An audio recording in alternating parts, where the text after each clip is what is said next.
Well, with all this talk about Roe v. Wade, I thought it could be fitting to talk about a baby that changed the world. And to do this, I want to take one of the more popular verses in our Bible and just kind of help you understand it just a bit better. So Isaiah 7:14 says, "Therefore the Lord himself will give you a sign. Behold, the virgin shall conceive and bear a son, and shall call his name Emmanuel." Now, who is the baby born of a virgin that is being talked about in Isaiah 7:14? But not only that, what does this virgin birth mean for human beings today? Normally, when we read verse 14, "Behold, a virgin shall conceive," it comes with a warm, Christmassy feeling, doesn't it? But this passage comes out of a very painful context, actually. The king of Judah, Ahaz, had rejected Yahweh God, and instead of putting his trust in God, he put his trust in the Assyrian king Tiglath-Pileser. And God gives Ahaz a sign of someone that is going to come. So he tells him about a virgin birth that is going to take place. So it would seem, then, by reading the text, that a male baby is about to be conceived by a young woman, and his name will be Emmanuel, which means God with us. Now, when God gave this sign to Ahaz, this virgin birth would actually be the sign of his impending doom. The Assyrians would eventually take the nation of Judah out, and the birth of a baby boy would be the sign that this doom is here. Now, it's important, I think, to understand that the word virgin in Hebrew, it doesn't necessarily imply virgin in the technical sense here in the book of Isaiah. The word virgin can simply mean a girl of marriageable age. And in my view, that's what it means here in Isaiah 7:14. However, when we read about Jesus, of course, in the New Testament, it is very clear that his birth was an actual virgin birth. But this leads us to ask, who is this Emmanuel baby that was going to come? You know, there's a classic Sesame Street episode where Grover is teaching the kids the difference between near and far. And I'm going to really mess this up, but, he brings the camera close to him and he says, "Near?" Then he runs away and then he yells, "Far," right? Near, far, okay? I think it's helpful to think of that when you're dealing with some prophecies in the Bible. Prophecies often have a near fulfillment that applies directly to their hearers, as well as a far fulfillment related directly to Jesus Christ. Matthew in his gospel makes clear that the far ultimate fulfillment is the birth of Jesus Christ. But in the case of Isaiah 7:14, the near prophecy, well, that's debated. Some think that Ahaz's future son, King Hezekiah, would be this Emmanuel child. Others suggest that Isaiah's own son, Maher-shalal-Hashbaz, is the near fulfillment.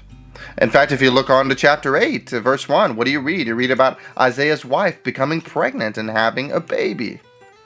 Now, I'm not entirely sure who this Emmanuel child is in the near context, but we do know who this represents in the far context. So here's the lesson.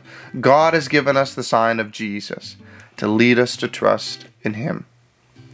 It could be that there are those today who are not followers of Christ. And I must ask you, what will you do with the sign of Emmanuel? What will you do with this baby in a manger called Jesus? Some of us may want to say that we don't believe for intellectual reasons, or some may want to say, we just need more evidence, and if I have just a little bit more evidence, then I'll believe in Christ. But I'm convinced that for many people, the problem is not evidence.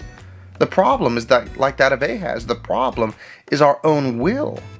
We don't want to believe and trust Christ. We don't want to go and get rid of our plans. So, we want to trust in the Tiglath-Pilesers of the world. That's what we want.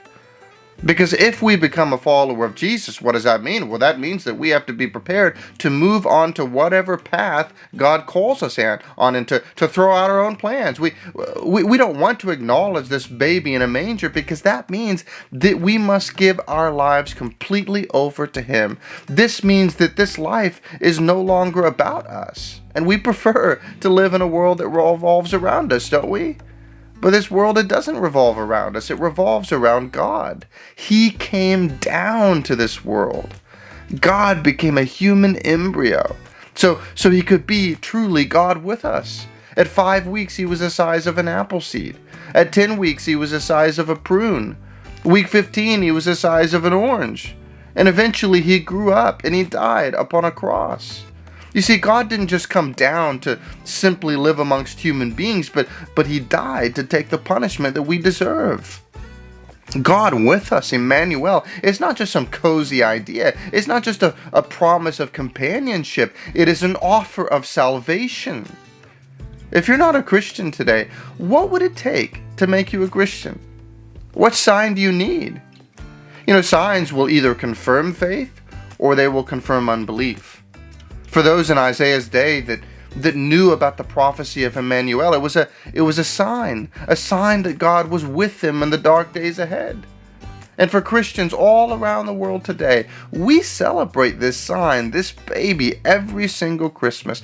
The baby that changed the world, the baby that grew up and died to bring hope. He is Emmanuel, Jesus, God with us. But for Ahaz, this baby was a sign of the devastation of Judah and his own humiliation. And you know what? There's going to be people that think of Jesus every Christmas and they never trust in him. And the sign of that baby in a manger for them will also, in the future, be a sign of devastation and humiliation in the world to come. But it doesn't have to be that way.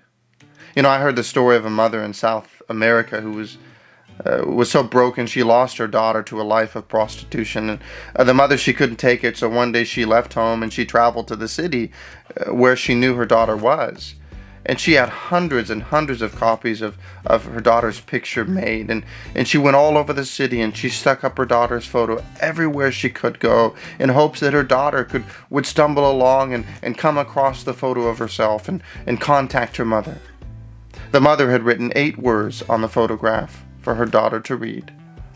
Wherever you are, whatever you've done, come home. I tell you, this is what God is saying to us in Jesus. God with us, Emmanuel, wherever you are, whatever you've done, come home. There's nobody too guilty.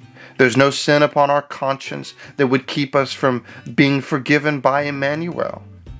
Trust in God. Trust in this baby that changed the world.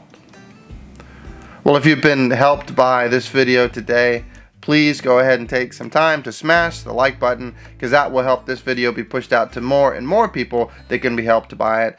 I didn't want to do a Roe v. Wade video because I already did one about a month ago. So you can check here at the end screen and you'll be able to see that video if you are very interested in it. All right, well, thank you so much, and God bless you in the way.